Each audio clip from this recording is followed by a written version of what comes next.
ਕਹਿੰਦੇ ਨੇ ਜੀ ਯਾਰਾਂ ਦੇ ਨਾਲ ਬਹਾਰਾਂ, ਤੇ ਗੱਲ ਵਾਕਈ ਸੱਚੀ ਹੈ। ਤੇ ਇਹ ਜਿਹੜੀ ਚੀਜ਼ ਹੈ ਨਾ ਜੀ, ਅੱਜ ਖਸੂਸੀ ਤੌਰ ਤੇ ਵੀਡੀਓ ਮੈਂ ਬਣਾਉਣ ਲੱਗਾ ਪਿਕਚਰ ਦੇ ਥਰੂ, ਇਹਦੇ ਚ ਸਾਰੇ ਦੋਸਤਾਂ ਨੂੰ ਮੈਂ ਮੈਂਸ਼ਨ ਕੀਤਾ ਤਾਂ ਕਿ ਕੋਈ ਵੀ ਦੋਸਤ ਜਿਹੜਾ ਨਾ ਉਹ ਮਿਸ ਨਾ ਹੋਵੇ। ਹਰ ਇੱਕ ਦਾ ਖੂਬਸੂਰਤ ਚਿਹਰਾ ਦਿਖਾਉਣ ਦੀ ਕੋਸ਼ਿਸ਼ ਕੀਤੀ ਹੈ।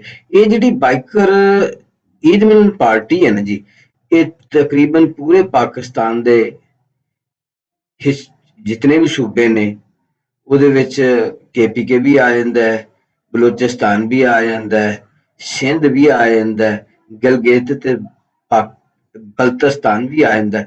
ਉਹਦੇ ਵਿੱਚ ਮੇਰਾ ਸੋਹਣਾ ਸੂਬਾ ਪੰਜਾਬ ਵੀ ਆ ਜਾਂਦਾ ਹੈ। ਤੇ ਅੱਜ ਅਸੀਂ ਚੱਲੇ ਹਾਂ ਈਦ ਮਿਲਨ ਪਾਰਟੀ ਜਿਹੜੀ ਰੱਖੀ ਗਈ ਹੈ ਉਹ ਦਰਿਆ ਦੇ ਪਰਲੇ ਪਾਸੇ। दरिया खुशक है लेकिन फिर भी कुछ हिस्से च पानी है, जिस दी वजह तो असी दरिया तो वो कश्ती ते बैठ के दूसरी तरफ जावांगे।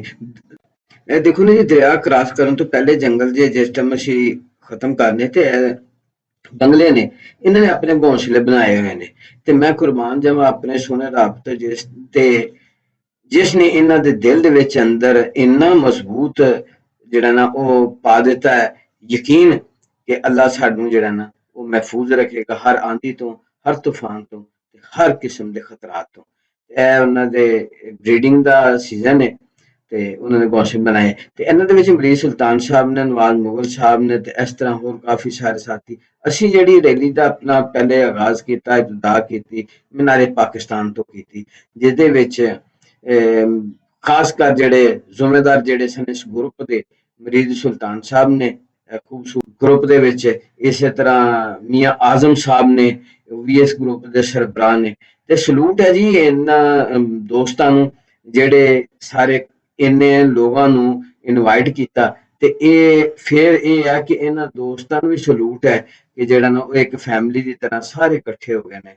ਇਹ ਦੇਖੋ ਸਵੀਮਿੰਗ ਪੂਲ ਦੇ ਵਿੱਚ ਵੀ ਇੰਜੋਏ ਕਰ ਰਹੇ ਨੇ ਸਲੀਮ ਸਾਹਿਬ ਨੇ, ਖਾਲਦ ਸਲੀਮ ਰਾਣਾ ਸਾਹਿਬ ਨੇ, ਫਿਰ ਫੈਸਲ ਖਾਲਦ ਸਾਹਿਬ ਨੇ, ਅਫਜ਼ਾਲ ਬੱਟ ਸਾਹਿਬ ਨੇ। ਤੇ ਅੱਛਾ ਇੱਥੇ ਇੱਕ ਮੈਨੂੰ ਹੁਣ ਯਾਦ, ਮੈਂ ਇੱਕ ਚੀਜ਼ ਮੈਨੂੰ ਯਾਦ ਆਈ ਕਿ ਮੈਂ ਡੁਬਕੀ ਲਗਾਈ ਤੇ ਮੈਂ ਡੁਬਕੀ ਦੇ ਦੌਰਾਨ ਮੇਰੇ ਪੈਸੇ ਗਿਰ ਗਏ, ਤਕਰੀਬਨ 10,000 ਰੁਪਇਆ ਸੀ। ਤੇ ਉਹ ਇਹ ਮੈਂ ਸਾਹਮਣੇ ਮੇਰੀ ਤਸਵੀਰ ਹੈ, ਇਹ ਮੈਂ ਬੈਠਾ ਬੌਂਡਰੀ ਲਾਈਨ ਤੇ ਮੈਂ ਮੁਕਾਬਲਾ ਕਰਨ ਲੱਗਾ ਬੱਟ ਸਾਹਿਬ ਨਾਲ ਤੇ ਲਾਹੌਰ ਦੇ ਹੋਰ ਕੁਝ ਸਾਥੀਆਂ ਦੇ ਨਾਲ ਕਿ ਚਲੋ ਮੇਰੇ ਨਾਲ ਡੁਬਕੀ ਲਗਾਓ। ਅੱਛਾ ਖੈਰ ਡੁਬਕੀ ਲਗਾਈ, ਡੁਬਕੀ ਦੇ ਦੌਰਾਨ ਮੇਰੇ ਪੈਸੇ ਜਿਹੜਾ ਮੇਰੀ ਨਿੱਕਰ ਚੋਂ ਨਿਕਲ ਕੇ ਉਹ ਗਿਰ ਗਏ। ਮੈਨੂੰ ਬੱਚੇ ਨੇ ਕਿਹਾ ਜੀ ਇਹ ਤੁਹਾਡੇ ਪੈਸੇ ਸਾਰੇ ਨਿਕਲ ਗਏ ਨੇ, ਗਿਰ ਗਏ ਨੇ, ਇਹ ਪੈਸੇ ਪਕੜ ਲਓ। ਮੈਂ ਪੈਸੇ ਖੈਰ ਪਕੜ ਲਏ। ਫਿਰ ਸ਼ਾਮ ਜਿਸ ਟਾਈਮ ਖਾਣਾ ਖੂਣਾ ਖਾ ਕੇ ਅਸੀਂ ਵਾਪਸ ਆਉਣ ਲੱਗੇ, ਤਰਬੂਜ ਖਾ ਕੇ ਫੁੱਲ ਇੰਜੋਏ ਕਰਕੇ ਵਾਪਸ ਆਉਣ ਲੱਗੇ, ਕੱਪੜੇ ਚੇਂਜ ਕਰਨ ਲੱਗਾ ਤੇ ਫਿਰ ਮੇਰੇ ਜਿਹੜੇ ਨਾ ਨਿਕਲ ਚੋਂ ਪੈਸੇ ਜਿਹੜੇ ਨਾ ਉਹ ਨਿਕਲ ਗਏ।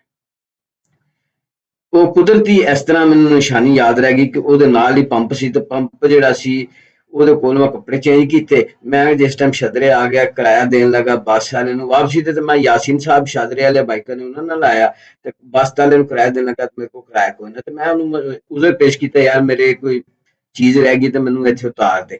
ਖੈਰ ਉਹਨੇ ਮੈਨੂੰ ਉਤਾਰ ਦਿੱਤਾ ਵਾਪਸੀ ਤੇ ਫਿਰ ਜਿਹੜਾ ਨਾ ਮੈਂ ਯਾਸੀਨ ਸਾਹਿਬ ਨੂੰ ਫੋਨ ਕੀਤਾ, ਉਹਨੇ ਕਿਹਾ ਜੀ ਮੈਂ ਇਹਨੂੰ ਜਿਹੜਾ ਨਾ ਉਹ ਕਾਲ ਕਰਨਾ, ਇਹਨੂੰ ਪੈਸੇ ਭੇਜ ਦੇਣਾ ਤੇ ਤੁਸੀਂ ਪਰੇਸ਼ਾਨ ਨਹੀਂ ਹੋਵੋ ਤੇ ਤੁਸੀਂ ਜਾਓ। ਮੈਂ ਕਿਹਾ ਯਾਰ ਮੈਂ ਉਤਰ ਗਿਆ। ਫਿਰ ਮੈਂ ਮਰੀਜ਼ ਸੁਲਤਾਨ ਸਾਹਿਬ ਨੂੰ ਫੋਨ ਕੀਤਾ, ਮੀਆਂ ਆਜ਼ਮ ਸਾਹਿਬ ਨੂੰ ਫੋਨ ਕੀਤਾ, ਅੱਲਾ ਜਜ਼ਾਏ ਖੈਰ ਦੇ ਇਹਨਾਂ ਦੋਸਤਾਂ ਨੂੰ ਕਹਿ ਕੇ ਤੇ ਉੱਥੋਂ ਜਿੱਥੇ ਮੇਰੇ ਪੈਸੇ ਗਏ ਸੀ ਉਹਨਾਂ ਨੂੰ ਕਹਿ ਕੇ ਉਹ ਮੇਰੇ ਪੈਸੇ ਵਾਪਸ ਮੈਨੂੰ 10,000 ਮਿਲ ਗਿਆ। ਸ਼ੁਕਰੀਆ।